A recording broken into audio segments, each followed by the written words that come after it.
वहीं अद्वैत और ध्रुवी भूत भूत चिल्लाते हुए हॉल के सोफे पर दुबके पड़े थे। उनकी आवाज से सब लोग उठ गए और हॉल में जमा हो गए। आराध्या अद्वैत के पास आई तो अद्वैत उसकी कमर में बाहें लपेटे बोला, मम्मी, भूत, हमारे कमरे में भूत है।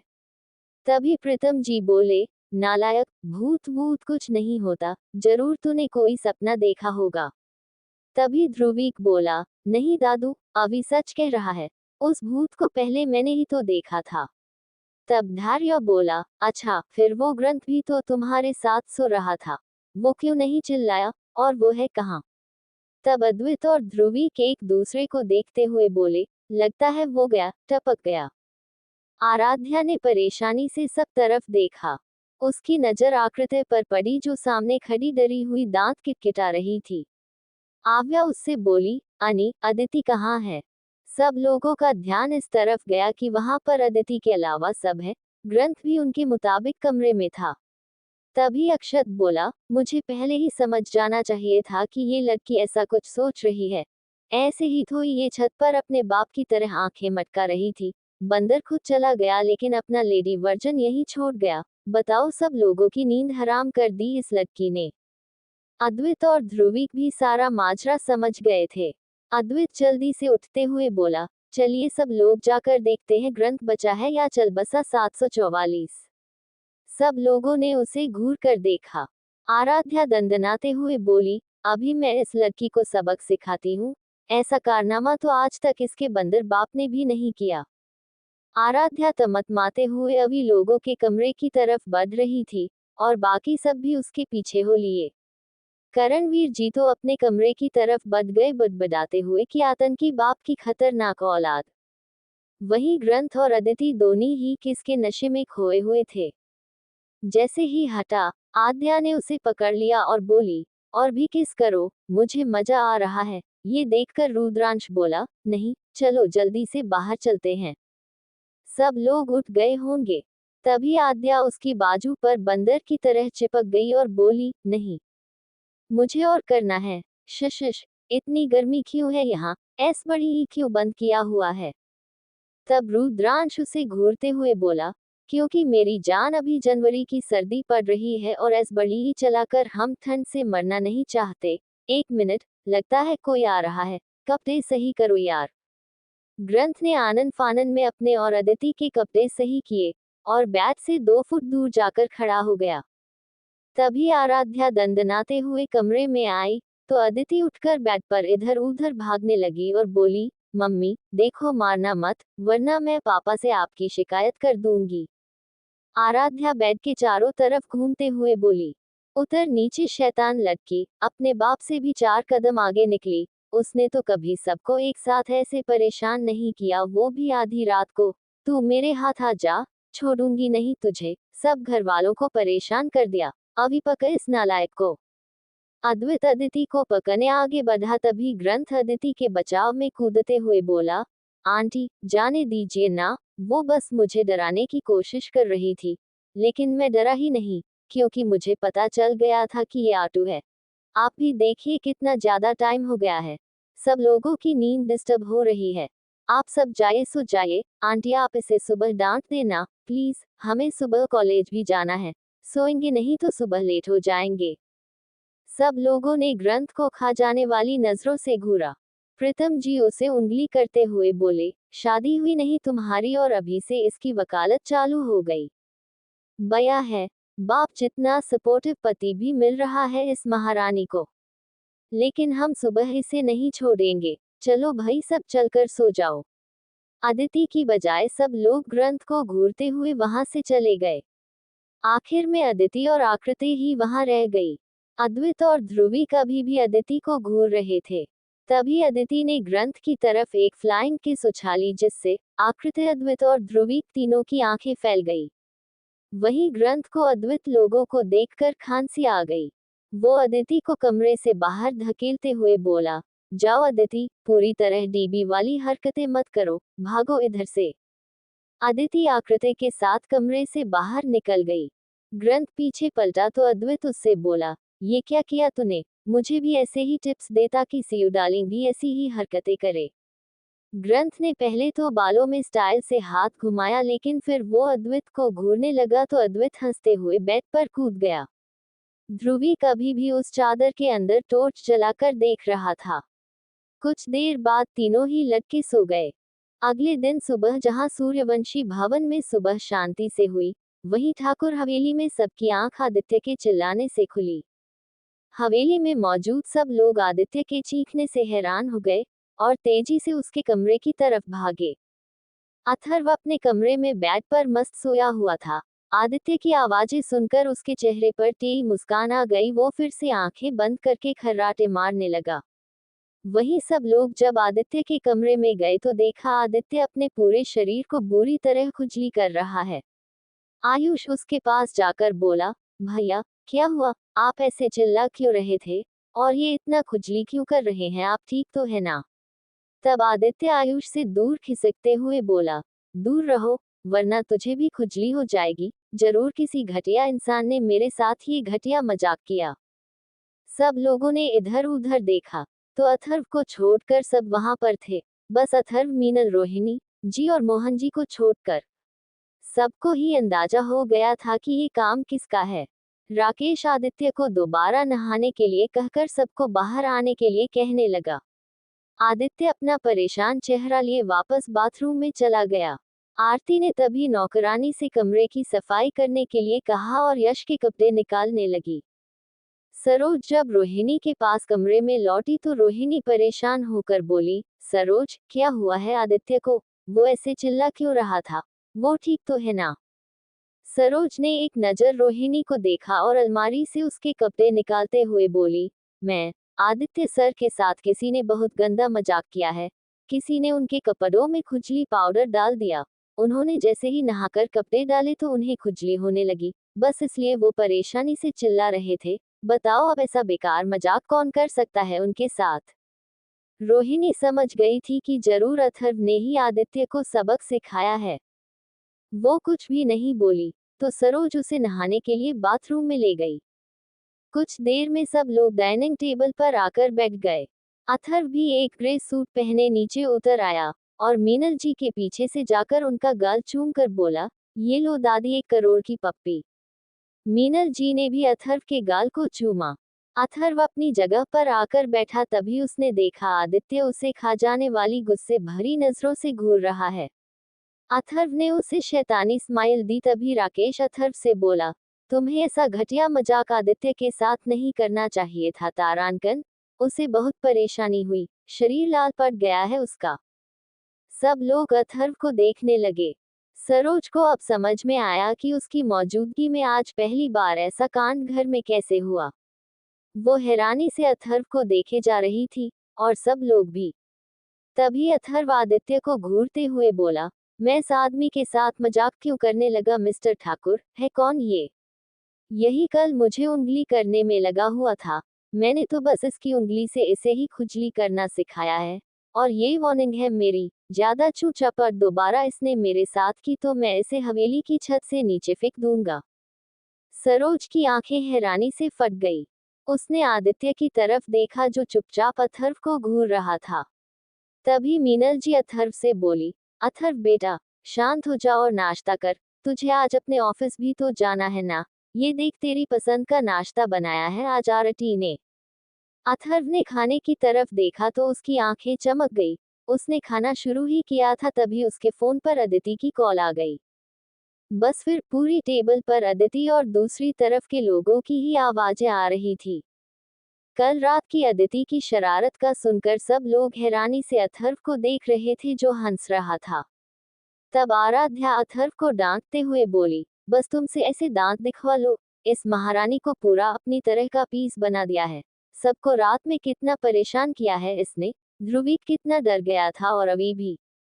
तभी अदिति बोली, पापा जिसे डराने के लिए मैंने ये सब किया वो राक्षस तो डरा ही नहीं, आप कुछ आइडिया दो ना। सब लोग अदिति को घूरने लगे। कुछ देर में सब लोग डाइनिंग टेबल पर आकर बैठ गए। अथर्व भी एक ग्रे सूट पहने नीचे उतर आया और मीनल जी के पीछे से जाकर उनका गाल चूम कर बोला, ये लो दादी 1 करोड़ की पप्पी। मीनल जी ने भी अथर्व के गाल को चूमा। अथर्व अपनी जगह पर आकर बैठा, तभी उसने देखा आदित्य उसे खा जाने वाली गुस्से भरी नजरों से घूर रहा है। अथर्व ने उसे शैतानी स्माइल दी, तभी राकेश अथर्व से बोला, तुम्हें ऐसा घटिया मजाक आदित्य के साथ नहीं करना चाहिए था तारांकन। उसे बहुत परेशानी हुई, शरीर लाल पड़ गया है उसका। सब लोग अथर्व को देखने लगे। सरोज को अब समझ में आया कि उसकी मौजूदगी में आज पहली बार ऐसा कांड घर में कैसे हुआ। वो हैरानी से अथर्व को देखे जा रही थी, और सब लोग भी। तभी अथर्व आदित्य को घूरते हुए बोला, मैं इस आदमी के साथ मजाक क्यों करने लगा मिस्टर ठाकुर, है कौन ये? यही कल मुझे उंगली करने में लगा हुआ था। मैंने तो बस इसकी उंगली से इसे ही खुजली करना सिखाया है। और ये वार्निंग है मेरी, ज्यादा चूचापट दोबारा इसने मेरे साथ की तो मैं इसे हवेली की छत से नीचे फेंक दूंगा। सरोज की आंखें हैरानी से फट गई। उसने आदित्य की तरफ देखा जो चुपचाप अथर्व को घूर रहा था। तभी मीनल जी अथर्व से बोली, अथर्व बेटा, शांत हो जा और नाश्ता कर। तुझे आज अपने ऑफिस भी तो जाना है ना। ये देख तेरी पसंद का नाश्ता बनाया है आज आरती ने। अथर्व ने खाने की तरफ देखा तो उसकी आंखें चमक गई। उसने खाना शुरू ही किया था तभी उसके फोन पर अदिति की कॉल आ गई। बस फिर पूरी टेबल पर अदिति और दूसरी तरफ के लोगों की ही आवाजें आ रही थी। कल रात की अदिति की शरारत का सुनकर सब लोग हैरानी से अथर्व को देख रहे थे जो हंस रहा था। तब आराध्या अथर्व को डांटते हुए बोली, बस तुमसे ऐसे दांत दिखवा लो। इस महारानी को पूरा अपनी तरह का पीस बना दिया है। सबको रात में कितना परेशान किया है इसने। ध्रुवी कितना डर गया था और अभी भी। तभी अदिति बोली, पापा जिसे डराने के लिए मैंने ये सब किया वो राक्षस तो डरा ही नहीं। आप कुछ आइडिया दो ना। सब लोग अदिति को घूरने लगे। आराध्या अथर्व से बोली, अपनी इस खुराफाती बेटी को अपने साथ ले जाया करो। इसे यहाँ पर मत छोड़ा करो, सबको परेशान करती है। पीट जाती रात ये मुझसे, लेकिन तुमने इसके लिए अपने जैसा ही ढूंढ लिया। मुझे इसे कुछ कहने ही नहीं दिया। आराध्या ने ग्रंथ को घूरा तो वो अदिति को देखने लगा, जिसके लक्षण उसे खतरनाक लग रहे थे। तभी अथर्व बोला, देखो डार्लिंग बीवी, तुम मुझे पप्पी देना बंद कर दो, पर मेरी मंगू को पीटने के बारे में सोचना भी मत, वरना फिर मैं सबके खिलाफ साजिश रचूंगा और सबकी नींद हराम कर दूंगा। और आदू तू भी सिर्फ उसी पर हाथ डाला कर जिसे सबक सिखाना हो, सबको परेशान मत किया कर, ठीक है ना? तब अदिति ग्रंथ को देखकर बोली, ठीक है पापा, मैं सिर्फ अपने टारगेट पर फोकस करूंगी। सबने अदिति को घूरा। तभी अथर्व बोला, कॉलेज में जाकर आज उत्पात मत मचा देना सब लोग। और ध्रुविक लाडले, मुझे तेरी कारस्तानी भी समझ आ गई है, तो मुझे खुद सब बता देना, वरना कुछ होने से पहले ही तेरा तलाक करवा दूंगा। सूर्यवंशी भवन में डाइनिंग टेबल पर मौजूद सभी लोगों ने ध्रुविके को घूरा तो वो सकपका गया। अथर्व ने उसे शैतानी मुस्कान देकर फोन काट दिया। ध्रुविक सभी को खुद को घूरते देख बोला, चाचू पता नहीं क्या कह रहे थे। ऐसा तो कुछ भी नहीं है। वो बहुत चालाक है, उन्होंने सबका ध्यान आदू की हरकत से हटा दिया और मुझे फंसा दिया। ग्रंथ मुस्कुरा रहा था। वो भी समझ गया था कि अथर्व ने ध्रुविक को फंसा दिया, लेकिन सब लोग अभी भी ध्रुविक को घूर रहे थे। वहीं दूसरी तरफ अथर्व ने शांति से खाना निपटाया ही था। तभी आरव का फोन उसे आया। उसने फोन उठाकर आदित्य को सुनाते हुए बोला, बोलो बड़े भैया। तभी अक्षत बोला, मैं सोच रहा था कि तुझे एक असिस्टेंट की जरूरत है जो 24 मेरा मतलब है पूरा दिन तेरे साथ रहे। तभी अथर्व गुस्से से बोला, मैं अभी वापसी की टिकट बुक करके आ रहा हूँ। कुत्ते, तेरे सिर पर बैठ जाऊंगा तभी तुझे मजा आएगा। उस दूसरे कुत्ते से बोल दे अपनी कंपनी का काम खुद देखे आकर। मैं यहाँ से सीधा पीएम आवास जाऊंगा, बाय। और मुझे अब फोन मत करना। अथर्व ने फोन सोफे पर पटक दिया और फैलकर बैठ गया। सब लोग उसे हैरानी से देख रहे थे। तभी वंश का फोन आने लगा, लेकिन अथर्व ने फोन नहीं उठाया। हारकर वंश ने आयुष के फोन पर फोन किया और अथर्व के सामने स्पीकर पर करने बोला। आयुष ने वैसा ही किया। दूसरी तरफ से देव बड़े ही प्यार से बोला, अथर्व तुझे वहां पर जैसे काम करना है कर, कोई तुझे कुछ नहीं कहेगा। इन दोनों गधों का तो दिमाग खराब है। तब अथर्व नाटक करते हुए बोला, ठीक है, तू कहता है तो मान जाता हूँ। अगर दोबारा किसी ने भी मेरे मामले में टांग अड़ाई तो मैं उसी काम में घुसूंगा जिससे तुम मुझे रोक रहे हो। चल एक काम कर, दोनों कुत्तों को एक एक मुक्का मार दे मेरी तरफ से। तब वंश बोला, अभी मैं घर पर हूँ, कंपनी जाकर दोनों को अच्छे से सूत दूंगा, बस तू 1 महीना शांति से वहां रह ले। चल मैं निकल रहा हूँ, बाय। अथर्व उछलते हुए खड़ा हुआ और मोहन जी से बोला, मैं अब चलता हूँ दादाजी, बहुत काम है मुझे आज। चाबी उठाकर अथर्व मीनल जी की तरफ हवा में चुम्मी उछालकर हवेली से निकल गया। अथर्व के जाते ही आदित्य बोला, कितना नाटक करता है ये आदमी। शश मैं आज ऑफिस नहीं जा रहा, पूरे शरीर में जलन हो रही है, लगता है डॉक्टर के पास जाना पड़ेगा। आयुष और दक्ष दोनों कंपनी के लिए निकल गए और आदित्य डॉक्टर के पास चला गया, बच्चे भी अपने कॉलेज चले गए। अथर्व वहीं सीधा कंपनी की ब्रांच में पहुंचा तो वहां के मैनेजर ने उसका स्वागत किया। अथर्व पूरे स्टाफ को घूरते हुए अपने कैबिन में गया और मैनेजर से बोला, वो जो 3 नए एम्प्लॉय हायर किए हैं उन्हें भेजो और कुछ देर तक मुझे डिस्टर्ब मत करना, मुझे उनका इंटरव्यू दोबारा लेना है तो ध्यान रहे। मैनेजर ने हाँ में सिर हिलाया और केबिन से बाहर निकल गया। कुछ 2 मिनट बाद ही 3 लड़के केबिन में अंदर आए तो अथर्व को देखकर सैल्यूट मारते हुए बोले, जय हिंद सर। अथर्व ने तीनों लड़कों को बैठने के लिए कहा और बोला, मैं तुम तीनों के नाम भूल गया, वैसे आज तुम तीनों शरीफ बच्चे लग रहे हो, वरना उस दिन कैफे में तो बकरे लग रहे थे। सामने बैठे तीनों लड़कों ने एक दूसरे को देखा, तब एक लड़का बोला, सर आपने हमें इस देश की सेवा करने का मौका दिया है, हमारे लिए तो हमारे भगवान आप ही हो। वैसे मेरा नाम नीलेश है। फिर दूसरा बोला, जी मेरा नाम रवि है। फिर तीसरा बोला, जी और मेरा नाम रोहित है। आपने हम तीनों का भविष्य सुधारा है, ये जानते हुए भी कि हमने आपकी बेटी पर गलत मंशा से हाथ डाला था, उसके लिए हमें माफ कर दीजिए सर। तीनों लड़कों ने हाथ जोड़े तब अथर्व बोला, माफ किया, खैर हमें हमारे मिशन के लिए कोई खुफिया जगह देखनी होगी, यहाँ हम मिशन से जुड़ी कोई बात नहीं कर सकते। तब रोहित बोला, सर मैं इस शहर में अकेला रहता हूँ, मेरे कमरे पर हम बात कर सकते हैं। तब अथर्व बोला, ठीक है हम 4 बजे यहाँ से अलग अलग निकलेंगे, अब तुम तीनों जाओ और अपने आसपास ध्यान रखना। ये मैनेजर जरूर मेरे भाइयों का सिखाया हुआ है, तभी इतना मीठा बोल रहा है, ताकि मुझ पर नजर रख सके, इसे भी सबक सिखाऊंगा।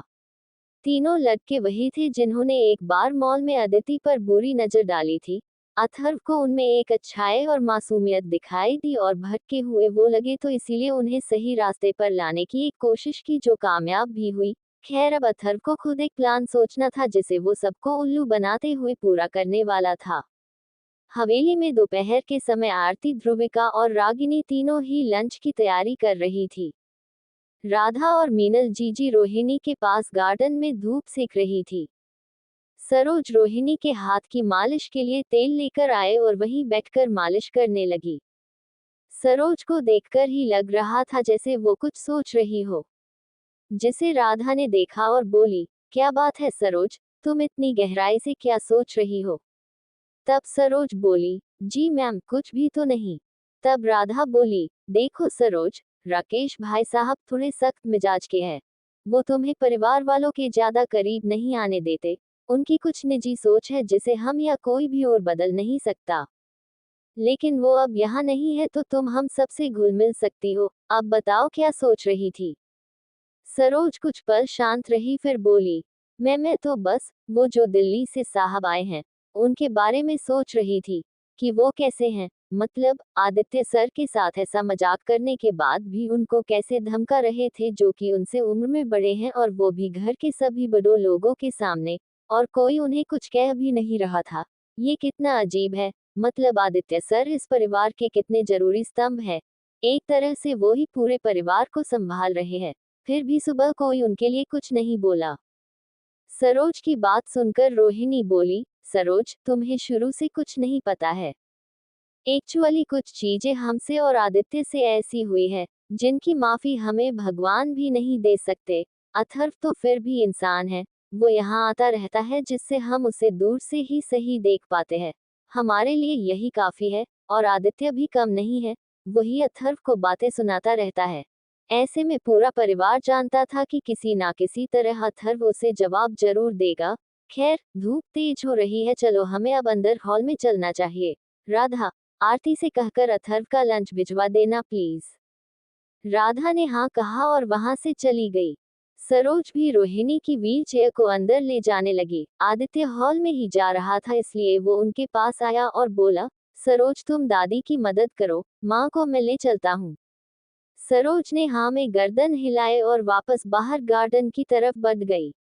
वो मन ही मन कुछ सोच रही थी, जो हो ना हो ठीक तो बिल्कुल भी नहीं था। वहीं लंच के बाद अथर्व ने कंपनी से बाहर निकलने की पूरी योजना बना ली। मैनेजर की नजरों में वो 3 बजे मीटिंग में जा रहा था, जो कि किसी होटल में होने वाली थी। मैनेजर ने अक्षत लोगों को भी इन्फॉर्म कर दिया था, जिससे वो सब भी संतुष्ट हो गए थे कि अथर्व काम में पूरा मन लगा रहा है। वहीं अथर्व ने छिपकर मैनेजर की बातें सुन ली थी। वो मन में बोला, साले सब कमीने हैं, जाकर इन्हें भी ठीक करूंगा। अभी यहाँ से निकलता हूँ, इससे पहले ये मेरे साथ लटकने की कोशिश करे। मैनेजर अक्षत के समझाने के बाद अथर्व के केबिन में बोलते हुए गुस्सा, सर मैं भी आपके साथ मीटिंग में चलता है। अक्षत सर से अब क्या कहूंगा मैं। ये कहाँ गए, शायद भाग गए। अथर्व 4 बजे तक नीलेश रवि के साथ रोहित के फ्लैट पर था। अथर्व उन तीनों को ही सारी सिचुएशन समझाकर बोला, तो ये सारा मामला है। अब तुम सब बताओ, क्या तैयार हो इस जानलेवा मिशन के लिए? अगर नहीं हो तो कोई बात नहीं, मैं हैंडल कर लूंगा। तीनों लड़कों ने एक दूसरे को देखा। रवि बोला, हम तैयार हैं सर, बस ऑर्डर कीजिए हमें क्या करना है। अथर्व ने कुछ देर सोचा और बोला, तुम तीनों नए हो तो ज्यादा मुश्किल काम तुम तीनों को मैं नहीं दे सकता। मुझे अपने आदमियों को ही शहर में फैलाना होगा। तुम उन्हीं के साथ जाना और समझना सब। अथर्व ने फोन करके अपने एक आदमी को बुला लिया, जो कुछ ही देर में वहां आ भी गया था। अथर्व उससे बोला, तुम्हें 7 बंदों की टीम बनाकर रेलवे स्टेशन, बस स्टॉप और एयरपोर्ट वगैरह सब जगह पर छानबीन करनी है। किसी को भी शक नहीं होना चाहिए कि तुम सब क्या और किसे ढूंढ रहे हो। अगर तुम लोगों को कोई भी ऐसा व्यक्ति जो संदिग्ध हो या फिर बाहरी मुल्क का लगे, तो उसे तुरंत उठा लो। और मुंबई के हर ऐसी जगह पर भी आदमी लगा देना जहां पर 26 जनवरी को तिरंगा फहराया जाएगा। स्कूल कॉलेज सब जगह। अगर और आदमियों की जरूरत पड़ी तो मैं दिल्ली की सुरक्षा एजेंसी में बात कर लूंगा। तुम समझ गए ना? उस आदमी ने यस सर कहा तो अथर्व बोला, ये तीनों लड़के रवि, नीलेश और रोहित, इन तीनों को भी अपने साथ रखना और सब कुछ समझाना। उस आदमी ने दोबारा सर हिलाया और उसके बाद अथर्व समेत सब लोग वहां से निकल गए। वहीं दिल्ली में बच्चों की पल्टन कॉलेज कैंटीन में बैठी थी। ग्रंथ अपने फोन में खटापटा कर रहा था, लेकिन उसके साथ साथ उसकी नजरें अदिति पर भी जमी हुई थी, जो आज सुबह से उसे सरेआम लाइन मार रही थी। उसने कोल्ड ड्रिंक पीते हुए अद्वित लोगों को देखा, जो आपस में बिजी थे नोट्स बने में। फिर उसने अदिति को देखा तो अदिति ने उसे फ्लाइंग किस उछाल दी, जिससे ग्रंथ को जोरदार ठसका लग गया। अदिति नीचे मुंह करके खीखी करके हंसने लगी। वहीं अभी लोग ग्रंथ से पूछने लगे कि क्या हुआ। तब ग्रंथ अदिति को देखकर बोला, कुछ नहीं। वहीं अदिति मन ही मन हंसते हुए खुद से बोली, अब मजा आएगा, जब इस ससुर के चमचे को मैं पापा वाले स्टाइल में परेशान करूंगी, और साथ में इसके मजे भी ले लूंगी। लंगूर। इन सब से अलग हमारे ध्रुविक बाबू आंखों में बड़े बड़े दिल ले सामने बैठी छुई मुई सी लड़की को निहार रहे थे, जिसे बचाते वक्त उसने और पूरी पलटन ने बवाल किया था। अदिति की नजर उस पर पड़ी तो उसने ध्रुविक के गाल पर चुटकी काटी, जिससे वो उछल पड़ा और अदिति का घूरते हुए बोला, क्या है आटू? तब अदिति बोली, मैंने पापा को बता दिया था कि तू उस लड़की पर मर गया है, तो इसका मतलब तुम्हारा रास्ता साफ है। जा और उससे दोस्ती कर ले, ना कि यहाँ बैठकर उसे कुत्ते की तरह घूरे। ध्रुवीक और बाकी सबको अब समझ में आया कि अथर्व ने सुबह ध्रुवीक पर तीर क्यों चलाया था, इसलिए ध्रुवीक खुश हो गया और अदिति के हाथ की पप्पी लेकर बोला, आटू मैं तुझे एक चॉकलेट शेक जरूर पिलाऊंगा, थैंक यू। अदिति उसके होठों पर मारती उससे पहले ही ध्रुवीक उठकर सामने की टेबल की तरफ दौड़ गया। अब अदिति वापस सामने घूमी तो ग्रंथ को देखकर वापस शैतानी स्माइल देने लगी, जिससे ग्रंथ को एक बार फिर खांसी आ गई। वहीं अथर्व 6 बजे तक हवेली पहुंच गया था। ज्यादा देर नहीं हुई थी, इसलिए किसी को उस पर शक नहीं हुआ कि वो कोई गुल खिला रहा है। अथर्व आकर सीधा सोफे पर गिर गया तो देखा सामने आदित्य अपना लैपटॉप रखे बैठा था। अथर्व वहां से उठने लगा, तभी उसकी नजर सामने से आती सरोज पर पड़ी तो वो वापस लेट गया। सरोज ने एक कप चाय आदित्य को दी तो आदित्य उससे बोला, थैंक यू सरोज, माँ को भी दे देना और साथ में कुछ खिला भी देना। तभी अथर्व बोला, सुरु जरा मेरे लिए भी एक बादाम शेक बनाकर दे दो, या फिर नूडल्स भी चलेंगे। तभी आदित्य अथर्व को घूरते हुए बोला, सरोज तुम माँ के पास जाओ, तुम्हें यहाँ सिर्फ उनके लिए हाय किया है, इसे जो भी चाहिए वो आरती या फिर ध्रुविका दे देगी, जाओ तुम। सरोज अथर्व को देखते हुए वहां से चली गई। वहीं अथर्व ने आदित्य को घूरा और वहां से उठकर अपने कमरे में चला गया। कुछ देर बाद अथर्व बच्चों के साथ बैठा नूडल्स खा रहा था। अथर्व ने राकेश की तरफ देखा जो अपने हाथ में एक रब की गेंद लेकर उसे दबाते हुए एक्सरसाइज कर रहा था। अथर्व उसे देखकर तरह तरह के इशारे करने लगा। राकेश ने घूरकर अथर्व को देखा और अगले ही पल अथर्व ने उसे चुम्मा उछाल दिया, जिसे देखकर राकेश बुरी तरह हड़बड़ा गया।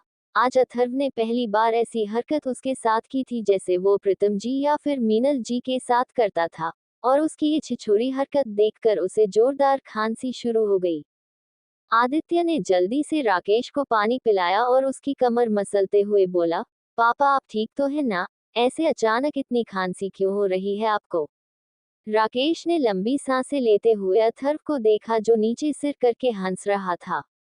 राकेश ने खा जाने वाली नजरों से उसे घूरा तो अथर्व जोर से हंसने लगा। किसी को भी कुछ समझ नहीं आ रहा था, लेकिन थोड़ा अंदाजा जरूर हो गया था कि अथर्व ने जरूर कोई कारस्तानी की है। अथर्व ने खा पीकर डकार मारी और टाइम देखते हुए उठ खड़ा हुआ और सामने बैठे राकेश के सामने जाकर बोला, मिस्टर ठाकुर चलिए आज हम दोनों बाहर घूमकर आते हैं। परिवार के सब लोगों की हैरानी की सीमा ना रही। अथर्व राकेश के साथ बाहर जाना चाहता है, वो भी घूमने। तभी आदित्य अथर्व से बोला, अथर्व देखो अब पापा की हालत ऐसी नहीं है कि वो तुम्हारी हरकतें झेल पाए, तो प्लीज उन्हें परेशान मत करो। अथर्व ने आदित्य को और उसकी बात को इग्नोर कर दिया और राकेश का हाथ पकड़कर उसे उठाते हुए बोला, चलिए मिस्टर ठाकुर, पास के पार्क तक जाएंगे, फिर वापस आ जाएंगे। राकेश को कुछ समझ में नहीं आया, लेकिन अथर्व का ऐसे हाथ पकड़ना और उसके साथ थोड़ा सा वक्त बिताने का लालच वो छोड़ नहीं पाया और चल पड़ा अथर्व के साथ। आदित्य लोगों ने रंजीत की तरफ देखा और उससे इशारे से आदित्य को रोकने को कहने लगे। तब रंजीत उन दोनों को रोकते हुए बोला, अथर्व भैया मैं भी चलूं आप दोनों के साथ। तब अथर्व बोला, नहीं चाचू, हम कुछ देर में आते हैं और घबराओ मत आदित्य ठाकुर, तुम्हारे बाप को खा नहीं जाऊंगा मैं, चलिए मिस्टर ठाकुर। सब हवेली वालों के सामने से अथर्व और राकेश घर से बाहर चले गए। 7:30 बज गए थे। हवेली के हॉल में सब लोग दरवाजे की तरफ टकटकी लगाए बैठे थे, क्योंकि अथर्व और राकेश अभी तक नहीं आए थे। रोहिणी का चेहरा थोड़ा उतरा हुआ भी था कि अथर्व जब राकेश के साथ बातचीत कर लेता है, यहाँ तक कि उसके साथ घूमने भी निकल गया है, तो फिर वो उससे बात क्यों नहीं करता। आखिर उसे अबॉर्शन के लिए फोर्स करने वाला भी तो राकेश ही था ना, फिर सजा ज्यादा उसे ही क्यों मिल रही है। यही सोच सोचकर उसकी आंखें नम हो गई। तभी उसका और सबका ध्यान अथर्व के हंसते हुए चेहरे पर गया जो राकेश को उंगली करते हुए अंदर आ रहा था, और राकेश झूठी गुस्से में मुंह बना रहा था, लेकिन उसकी खुशी चेहरे से ही जाहिर हो रही थी कि उसे अथर्व के साथ आज बहुत अच्छा लग रहा था। वहीं अथर्व आदित्य की तरफ देखते हुए जो बेचैन हो रहा था कि अथर्व लोग अब तक क्यों नहीं लौटे, राकेश से बोला, देखिए मिस्टर ठाकुर, मैंने कहा था ना आपके बेटे के फेफड़े सूख गए होंगे कि हम अभी तक वापस क्यों नहीं आए, कहीं मैंने रास्ते में आपको मारकर दफना तो नहीं दिया, यही सोच रहा होगा ये। आदित्य अथर्व को घूरते हुए बोला, शट अप अथर्व, पापा आपको इतना ज्यादा पैदल नहीं चलना चाहिए, आपके हार्ट के लिए ये ठीक नहीं है।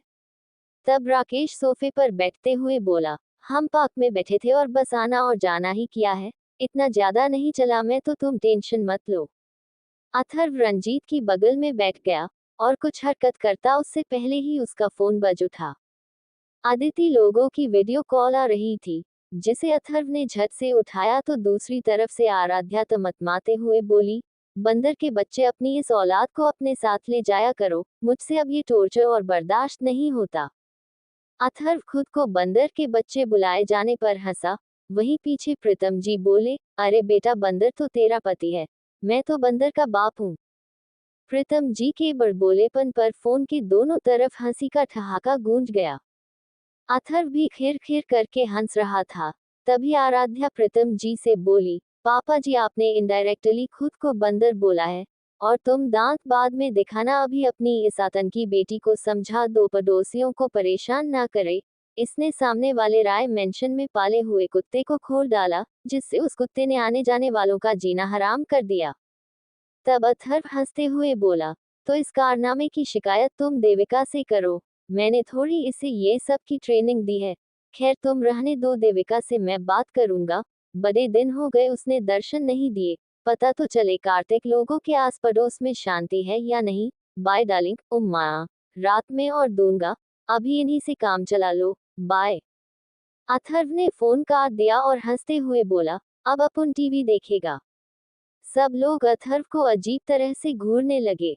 सरोज को अथर्व का कैरेक्टर समझ में नहीं आ रहा था कि आखिर वो किस किस्म का इंसान है। वो सुमन के पीछे खड़ी होकर मन में सोचते हुए बोली, ये इंसान तो समझ से परे हैं। कभी तो ऐसे बिहेव करते हैं जैसे ये पागल है, और कभी लगता है जैसे इनसे ज्यादा चालाक भी कोई नहीं है। हम काफी रहस्यमयी इंसान है। इनके साथ थोड़ा मेलजोल बनाना पड़ेगा। वहीं अथर्व सोफे पर बैठा टीवी कम देख रहा था और डेविल से बातें ज्यादा कर रहा था। वो डेविल से बोला, डेविल, बिना वेदांत के काम नहीं होगा, लेकिन उसकी दिल्ली में गैरमौजूदगी सबको आगाह कर देगी कि हम फिर कांड करने निकले हैं। तब डेविल अथर्व से बोला, हम एक काम कर अथर्व, कार्तिक को बुला ले। तब अथर्व बोला, हाँ कार्तिक बिल्कुल सही रहेगा, मैं आज ही बात करूंगा उससे। Thank you devil. तभी डेविल बोला, लव यू अथर्व। डेविल के लव यू बोलते ही अथर्व उठकर चिल्लाते हुए बोला, हट गंदे आदमी। एक बार फिर सब लोग अथर्व को घूरने लगे। आदित्य की नजर हैरान सरोज पर पड़ी, जो आदिव को आंखें फाड़े देख रही थी। वो उससे बोला, सरोज, इसे ऐसे दौरे पड़ते रहते हैं, तुम माँ के लिए खाना बना लो जाकर, और थोड़े बहुत मसाले अब इनके खाने में डाल सकती हो। रोहिणी ने हल्की मुस्कान से आदित्य को देखा। उससे बिना तेल मसाले का खाना खाया नहीं जाता था, मजबूरी में वो खा लेती थी। आदित्य को उसकी इतनी सी भी तकलीफ बर्दाश्त नहीं होती थी।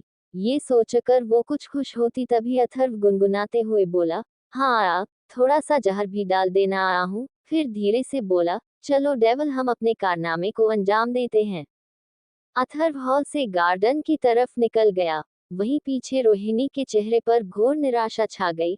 आदित्य दांत पीसते हुए अथर्व के पीछे जाता, तभी रोहिणी बोली, नहीं आदित्य बेटा, प्लीज अर्थ से कुछ मत कहना, वो जानबूझकर तुम्हें चिढ़ाता है। तभी राकेश बोला, आदित्य, मुझे स्टडी रूम की चाबी दो, मुझे कुछ काम है वहाँ। तब आदित्य जी पापा कहकर अपने कमरे की तरफ चला गया। अथर्व ने कार्तिक को फोन कर दिया था, लेकिन वंशिका उसका दिमाग खा रही थी। तब अथर्व बोला, अच्छा मेरी माँ, तू भी चिंटू को लेकर कार्तिक के साथ आ जाना। तुम लोगों के आने का बंदोबस्त मैं खुद कर दूंगा, ठीक है ना? सामने से वंशिका बोली, तुम कार्तिक को बुला रहे हो? बैंक का सिक्योरिटी हेड होकर ये वहां कैसे आएगा? और तुम फिर से कोई कांड तो नहीं कर रहे? देखो अब तुम्हारी उम्र हो गई है, तो ऐसे खतरनाक काम मत करना जिससे माँ लोगों को दुख हो। तब अथर्व बोला, तू गलत समझ रही है वंशी, मुझे बस कंपनी के काम में कार्तिक की मदद चाहिए। बस थोड़ा सा तिकदम ब्याएंगे और काम खत्म। तू मुझसे वादा कर अरब लोगों को नहीं बताएगी, काम थोड़ा टेढ़ा है ना, बस इसलिए। अथर्व ने कुछ देर वंशिका को बहलाया और फिर हवेली में अंदर आ गया, जहां अब डिनर तैयार था, तो वो बैठकर खाने लगा। कुछ देर बाद ही अथर्व मोहन जी से बोला, दादाजी, कल मैं थोड़ा लेट आऊंगा, तो दिल्ली फोन मत घुमा देना आप। तब मोहन जी बोले, क्यों, कल कहाँ जा रहे हो तुम? देखो सब बता दो, फिर मैं कुछ नहीं भूलूंगा। तब अथर्व बोला, वो 1-2 दिन में वंशी लोग आ रहे हैं, तो उनके लिए ललित बापू वाला घर साफ करवाना है। कल मैं 3 बजे के बाद वहीं जा रहा हूँ, खुद से सब साफ करवाऊंगा तो ज्यादा ठीक रहेगा, है ना? तभी रंजीत बोला, अरे पर वंशिका, लोग यहाँ हमारे साथ भी तो रह सकते हैं, चिंटू का मन भी अच्छे से लग जाएगा, वहां अकेले कैसे उसका और उस खुराफाती वंशिका का मन लगेगा। अथर्व मना करता उससे पहले राकेश भी बोल पड़ा, हाँ वंशिका राधिका की नंद है तो हमारे इस शहर में रहते हुए वो कहीं और क्यों रहेगी, उसे यही बुला लो। अथर्व ने आंखें छोटी करके राकेश को घूरा। तभी डेवल बोला, मेरे अर्थ ये कभी ना होने वाला बाप बिल्कुल ठीक कह रहा है। कार्तिक साथ में रहेगा तो तुम्हारे कहीं भी आने जाने पर ना तो यहाँ किसी को डाउट होगा और ना दिल्ली वालों को। तब अथर्व ने भी हाँ में गर्दन हिला दी। सबको बड़ी हैरानी हो रही थी कि अथर्व राकेश की बात मान कैसे गया। वहीं राकेश ने अथर्व की घड़ी देख ली थी जिससे वो समझ गया कि डेवल के कहने पर अथर्व माना है। वो मन में बोला, ये राक्षस प्राणी क्या कांड करने वाला है, अब कहीं कोई बड़ा खतरा तो नहीं मंडरा रहा यहाँ। रात के समय सरोज रोहिणी को उसके कमरे में लेटाकर जाते हुए दवाई भी देकर गई जिसे रोहिणी ने रख देने के लिए कहा कि वो बाद में खा लेगी, और खुद राकेश का इंतजार करने लगी। उसे राकेश से जलन हो रही थी जो नाराजगी के रूप में इकट्ठी होने लगी थी। वो उससे सवाल पूछना चाहती थी कि उसे अथर्व से हमेशा के लिए अलग करके वो खुद क्यों अब अथर्व के करीब जा रहा है। तभी कमरे का दरवाजा खुला और राकेश एक फाइल हाथ में लिए अंदर आया। रोहिणी को जगा हुआ देखकर वो उससे बोला, तुम अब तक सोई नहीं रोहिणी, और ये क्या तुमने अब तक दवाई क्यों नहीं ली। रोहिणी ने उसकी बात का जवाब देने की बजाय गुस्से में अपना मुंह घुमा लिया जिससे राकेश को हैरानी भी हुई। वो बोला, क्या हुआ, तुम उधर क्यों देख रही हो। राजीव ने उसके सामने जाकर कहा तो देखा रोहिणी की आंखें नम थी। वो उससे कुछ पूछता तभी दरवाजे पर दस्तक हुई, जिससे रोहिणी ने अपना चेहरा साफ कर लिया और राकेश उसे देखते हुए दरवाजा खोलने चला गया। राकेश ने दरवाजा खोला तो देखा अथर्व खड़ा था। अथर्व ने रोहिणी को इग्नोर किया और बोला, फाइल लाए हैं क्या। तब राकेश ने रोहिणी को देखा और कुछ सोचते हुए बोला, 1 मिनट इंतजार करोगे, मैं बस अभी आ रहा हूँ। इतना कहकर राकेश वॉशरूम में चला गया। वहीं अथर्व गुस्से से वॉशरूम के दरवाजे को घूरने लगा, क्योंकि सामने रोहिणी उसे तरसती नजरों से देख रही थी और राकेश जानबूझकर वॉशरूम में घुस गया था। अथर्व के दिमाग में अचानक कुछ आया और वो टेढ़ा मुस्कुराने लगा। वो धीरे धीरे से गाते हुए रोहिणी के सामने जाकर खड़ा हो गया और गाते हुए बोला, करोगे जे करोगे तुम दगा करोगे, साढ़े वाली मौत तुस्सी भी तो मरोगे, जिसे देखकर मुझे मजा आएगा। अथर्व के मुंह से निकले गाने की लाइनों को सुनकर रोहिणी की आंखें बरस पड़ी। तभी राकेश भी वॉशरूम से आ गया और रोहिणी को रोते देख बोला, रोहिणी तुम रो क्यों रही हो। तभी अथर्व चिढ़ते हुए बोला, अपना पत्नी पति वाला ड्रामा बाद में कीजिएगा, मुझे वो दीजिए जो मैंने मांगा था। राकेश ने फाइल अथर्व को दी तो अथर्व वहां से दोनों को ही इग्नोर करके चलता बना। पीछे राकेश बड़बड़ाते हुए रोहिणी के पास जाकर बोला, एक नंबर का मतलब ही है ये आदमी, अब तुम क्यों रो रही हो, क्या उसने तुमसे कुछ कहा। रोहिणी कुछ देर तक रोती रही और फिर अपने मन की भड़ास राकेश पर निकालने लगी। अथर्व अपने कमरे में आया और उस फाइल को देखने लगा। सभी पन्ने पलटकर उसने अपना फोन निकाला और फाइल के पहले पन्ने की फोटो खींचकर वेदांत को फोन मिला दिया। कुछ ही सेकंड में फोन उठा लिया और वेदांत बोला, हेलो सर, बताइए कैसे याद किया। तब अथर्व बोला, एक लड़की की इंफॉर्मेशन निकालनी है, फोटो भेज रहा हूँ। तब वेदांत बोला, और कोई काम सर। तब अथर्व बोला, हाँ बच्चों की पलटन पर भी नजर रखना। तब वेदांत बोला, जी सर, उन सब पर तो नजर जमी हुई है मेरी। ध्रुवी की लव स्टोरी शुरू करवा दी है आपकी सुपुत्री ने। मैंने उस लड़की की भी कुंडली निकलवाई है। एक दिक्कत हो जाएगी उनकी लव स्टोरी में सर। अथर्व एक भौं उठाकर बोला, क्या। तब वेदांत बोला, लड़की विरोधी पार्टी के मंत्री की बेटी है, शादी में दिक्कत आएगी उनकी। आप तो जानते हैं वो मंत्री कितनी खुन्नस खाकर बैठा है आपसे। तब अथर्व बोला, ये कोई दिक्कत नहीं है, शादी में उनकी खुद पंडित बनकर करवा दूंगा, तुम बस ये काम कर दो। तब वेदांत बोला, ठीक है सर, बट ये है कौन। तब अथर्व बोला, ये यहाँ हवेली में आकर बैठी है, पता नहीं कहाँ से पकड़ कर लाया है ये आदित्य ठाकुर इस लड़की को। मुझे इससे खतरनाक वाइब आ रही है, तुम जल्दी से पता करो, मुझे फिर मिशन पे भी फोकस करना है, इसकी वजह से मैं पूरा ध्यान नहीं दे पा रहा। वेदांत ने ओके सर कहकर फोन काट दिया। वहीं दूसरी तरफ रोहिणी राकेश से रोते हुए बोली, आपने मुझे मेरी औलाद को हमेशा के लिए दूर कर दिया, और अब खुद उसके साथ अपना रिश्ता अच्छा कर रहे हो। आपने मेरे साथ ऐसा क्यों किया? क्यों मुझसे मेरा बेटा छीना? आप बहुत बुरे हैं, मैं इसके लिए आपको कभी माफ नहीं करूंगी। राकेश हैरानी से रोहिणी को कुछ देर देखता रहा और बोला, तुम्हें ऐसा क्यों लगता है कि उसका और मेरा रिश्ता सुधर रहा है? इतनी बड़ी गलतफहमी मत पालो, समझी? ये लड़का बहुत बड़े वाला मतलबी है। अपने मतलब के लिए वो गधे को भी बाप बना ले। मैं तो फिर भी वो हूँ जिससे वो नफरत करता है। मेरे साथ इतना घुल मिल वो उस फाइल के लिए रहा था जो अभी वो लेकर गया है। अब मैं उसके लिए वही राकेश ठाकुर हूँ जिसे वो अपना कुछ भी नहीं समझता। तो अपने मन से ये ख्याल निकाल दो कि वो मुझे अपनाएगा। तब रोहिणी बोली, अपने मतलब के लिए ही सही वो आपसे बात तो कर लेता है, मेरी तरफ तो वो देखता तक नहीं। रोहिणी उदासी से बोली। तब राजीव बोला, देखना एक ना एक दिन वो तुमसे भी बात करेगा। तब रोहिणी बोली, नहीं करेगा, आप नहीं जानते, वो मुझे ठीक वैसे ही तड़पते हुए देखना चाहता है जैसे वो मेरी ममता के लिए तड़पा था।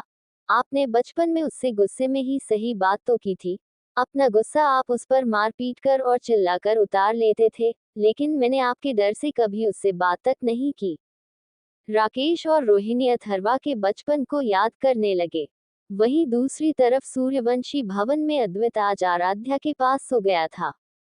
ध्रुवीक और ग्रंथ एक ही रूम में पड़े थे। ध्रुवीक अपनी नई नई बनी गर्लफ्रेंड के साथ गप्पे लगा रहा था, और ग्रंथ उसकी बातें सुनकर अपने कान ढक रहा था। वो अपने मन में बोला, बेवकूफ कैसी बच्चों जैसी बातें कर रहा है। लड़कियों को चॉकलेट और टेडी बियर के अलावा क्या ही पसंद होता है। मैं ही यहाँ से निकलता हूँ, वरना कुछ देर और इसकी बातें सुनकर मैं पागल हो जाऊंगा। ग्रंथ उठकर जाने लगा तो ध्रुवीक उससे इशारे में पूछने लगा कि कहाँ जा रहे हो। तब ग्रंथ उसे इशारे में ही पानी पीकर आने के लिए कहकर कमरे से निकल गया। ग्रंथ अपने रूम में जाने लगा, लेकिन जाते हुए वो पहले किचन की तरफ निकल गया। हमेशा की तरह आज फिर किचन में अदिति ने आतंक मचाया हुआ था। उसने 2 बाउल आइसक्रीम के खा लिए थे और अब वो चॉकलेट शेक पी रही थी। ग्रंथ को आते देख वो जल्दी जल्दी शेक निपटाने लगी। तभी ग्रंथ उसके पास आकर शेक छीनते हुए बोला, पागल लड़की, आज ही बीमार होना चाहती हो क्या? बुलाऊं अभी आराध्या आंटी को? तब अदिति वापस अपना शेक छीन कर पीते हुए बोली, इधर दो मेरा शेक, ध्रुवीक ने काफी सारे लाकर रख दिए हैं, अगर तुम्हें चाहिए तो ले लो। तब ग्रंथ बोला, मैं अभी आंटी को जगाता हूँ। ग्रंथ जाता उससे पहले ही अदिति ने उसका हाथ पकड़ लिया और बोली, निर्दयी प्राणी, रुक जाओ, ये लो, इसे खत्म कर दो वरना मुझे ही पीना पड़ेगा। ग्रंथ ने उससे शेक लेकर पी लिया। अदिति उसे घूरते हुए बोली, इसका बदला मैं तुमसे जल्दी लूंगी। अदिति और ग्रंथ बिना एक दूसरे के साथ किसी छेड़खानी के अपने कमरों में जाकर सो गए। अगले दिन सच में अदिति की तबीयत खराब हो गई। उसे पेट में दर्द हो रहा था। ग्रंथ आराध्या से छिपा नहीं पाया और उसने सब उगल दिया कि अदिति ने कल रात आइसक्रीम और चॉकलेट शेक पिया था, वो भी जरूरत से ज्यादा। बस फिर क्या था, दवाइयों के साथ साथ अदिति की सब बड़ों ने क्लास लगा डाली और अथर्व से भी उसकी शिकायत की।